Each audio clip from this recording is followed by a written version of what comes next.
Tenemos más reacciones. Habíamos leído su tuit, pero mejor en la línea telefónica. ¿Qué tal? Estamos con el expresidente Ollanta Humala. ¿Qué tal, expresidente? ¿Cómo está? ¿Qué tal? ¿Cómo está? Consternado por lo que está pasando, por estos ya 3 fallecidos y rogando de que no haya más fallecidos hasta el momento en que al señor Merino se le ocurra publicar decidir renunciar a la presidencia de la República, ¿no? No sé si llegó a escuchar al premier Antero Flores Arauz diciendo de que no le contesta el teléfono el señor Merino.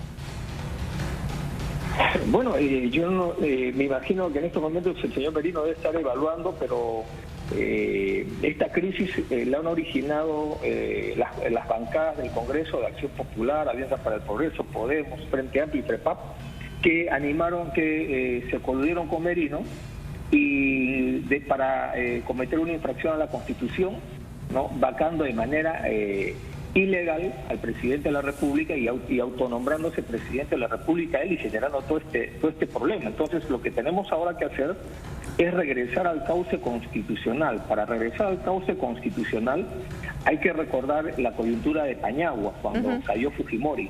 Entonces lo que tiene que hacer el señor Merino es renunciar inmediatamente, no necesita esperar que haya una reunión de junta de portavoces en el Congreso mañana, sino publicar hoy día su renuncia, su carta de renuncia, y con eso caerán todo el gabinete.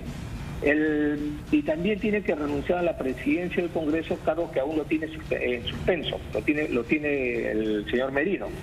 El presidente interino del Congreso también debe renunciar. Ya confirmó que lo va a hacer. Y bajo un acuerdo político que tiene que hacerse, como se hizo en el Congreso en la época de Marta Hildebrand y la fuga de Fujimori, tienen que renunciar y bajo un acuerdo político elegir un nuevo presidente del Congreso, de la bancada o las bancadas que no cometieron infracción a la Constitución. Expresidente, le pregunto directamente, ¿quién debería ser esa persona que lidere la transición democrática rumbo al 11 de abril del 2021? Debe ser el nuevo presidente del Congreso, que debe salir de un acuerdo político para elegir dentro de la bancada o las bancadas que no votaron por la vacancia presidencial, ese señor que sea elegido por encargo constitucional es el que convoca elecciones. Pero como las elecciones ya fueron convocadas, debe coordinar inmediatamente con el Jurado Nacional de Elecciones para ver la posibilidad de adelantar el plazo de tal manera que su convocatoria sea efectiva y cumpla con la Constitución, porque eso es lo que dice la Constitución. El presidente del Congreso recibe el encargo interino en la presidencia de la República y convoca elecciones. O sea, ver la posibilidad de adelantar el calendario, que no sean en abril, sino sean un poco antes. Usted menciona que, en todo caso, quien se encargue de la transición tiene que ser alguien que no votó por la vacancia. Considerando que fueron 105 votos, son bien poquitos los que quedan. Es decir, que sería alguien del Partido Morado, a su criterio. Evidentemente sí, claro que sí, porque yo no hablo de congresistas que no votaron, porque conociendo cómo funcionan las bancadas del Congreso, muchas bancadas mañosamente han jugado con la escopeta de 2 cañones, ¿no? Por ejemplo, en el Frente Amplio casi todos votaron por la vacancia y otros se abstuvieron. Podemos también igualito hicieron, uno se abstuvo, 2 se abstuvieron y el resto lo colgó a Vizcarra. Entonces, ese tipo de mañoserías parlamentarias pueden hacerla entre ellos, pero la ciudadanía no va a aceptar que el nuevo presidente del Congreso, si es que se da todo este escenario, salga pues de Alianza de Acción Popular o de APP o de Podemos o del Frente Amplio o del PREPAP, ¿no? Eso sería burlarse del país. Hablando de la situación del país, se ha confirmado la renuncia del ministro del Interior, Gastón Rodríguez, de la ministra de Justicia y Derechos Humanos, Delia Muñoz, pero ellos no serían los que tendrían que dar la cara y responder por la situación de represión policial evidente e incluso los muertos.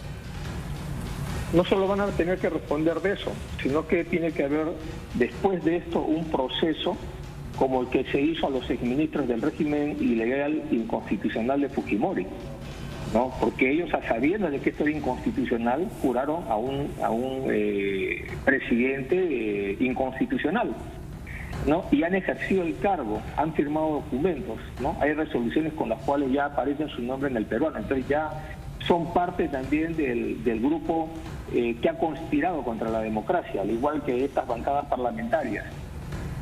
¿Cómo nos pone esto frente a la comunidad internacional? Usted como expresidente, lo han llamado líderes de otros países expresando su preocupación por lo que ven en el Perú. Bueno, es una vergüenza, ¿no? Es una vergüenza y genera una contradicción en la comunidad internacional. Un país que estaba siendo un modelo hasta hace unos años de un manejo económico responsable, con una macroeconomía sólida, que generaba pues los mejores rangos de categorización de las aseguradoras de riesgo, de estas empresas que miden el riesgo país. ¿Cómo puede, por un lado, estar una economía sólida y a la vez tener un sistema político tan frágil, ¿no? Entonces, la explicación básicamente es que el sistema de representación política peruana ha colapsado porque justamente el gobierno se ha desentendido de los partidos políticos. Los partidos políticos, muchos de los cuales estamos viendo hoy día, son vientres de alquiler. Se ha visto cómo hay precandidatos que han estado ruleteando y partidos que han estado ruleteando para ver con qué candidato van para salvar la valla electoral. A propósito de estos partidos, vientres de alquiler, si bien uno no tiene responsabilidad por la familia, su hermano, Antauro Humala, que se encuentra preso y que de alguna manera es el líder de la bancada de UPP, que fue la que motivó y hizo todo para vacar al presidente Vizcarra. En realidad no es exacto. La bancada de UPP no es la única, ¿no? Está la bancada de Acción Popular, la Alianza para el Progreso, Podemos, Frente Amplio y FREPAP también. Acá, más allá en realidad de UPP, el problema es los grupos económicos que están detrás de esto. Y en esto tengo que ser claro, acá están los poderes de las universidades privadas, ¿no? En el caso de Alianza para el Progreso, Alianza para el Progreso en la práctica es una facultad más de la Universidad César Vallejo de Acuña. Podemos es una facultad más de Telesub. El fujimorismo es una facultad más de alas peruanas. O sea, los grupos económicos, así como la San Martín del APRA, los grupos económicos que se han formado bajo la ley de Fujimori de la inversión privada en las universidades, esto se desbocó y se han convertido en imperios económicos y que han capturado desde hace 20 años la Comisión de Educación del Congreso. Es por eso que en mi gobierno hicimos una reforma, creamos la SUNEDU para justamente recuperar la política educativa que la maneja el Estado y no las universidades. Y es más, en esa época las universidades se negaron a pagar los impuestos que tenían que pagar al erario, al fisco, y no lo pagaron. Eran más de 300 o 400 millones de soles que hasta ahora adeudan a las universidades privadas.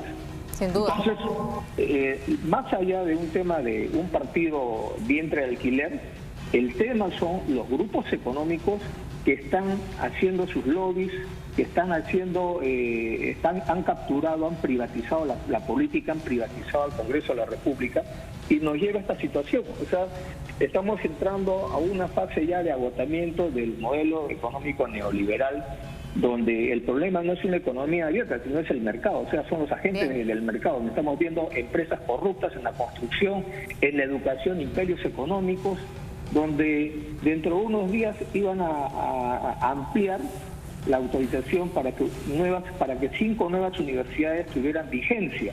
Y algunas de ellas pertenecen a estos grupos. Muy bien. ¿No? Entonces, muy bien, ese es el problema que tenemos, el problema de fondo. Sí, le agradezco, señor Humala, expresidente. Muchísimas gracias por haber comunicado con nosotros. Mañana vamos a seguramente volver a llamarlo, volver a molestarlo para tener más declaraciones suyas en medio de una crisis política a partir de lo que pasa en el Congreso, porque todos esperamos una decisión rápida, urgente y oportuna, ¿no? Porque siguen pasando las horas y la situación se pone peor y no tenemos una respuesta concreta por parte del Ejecutivo.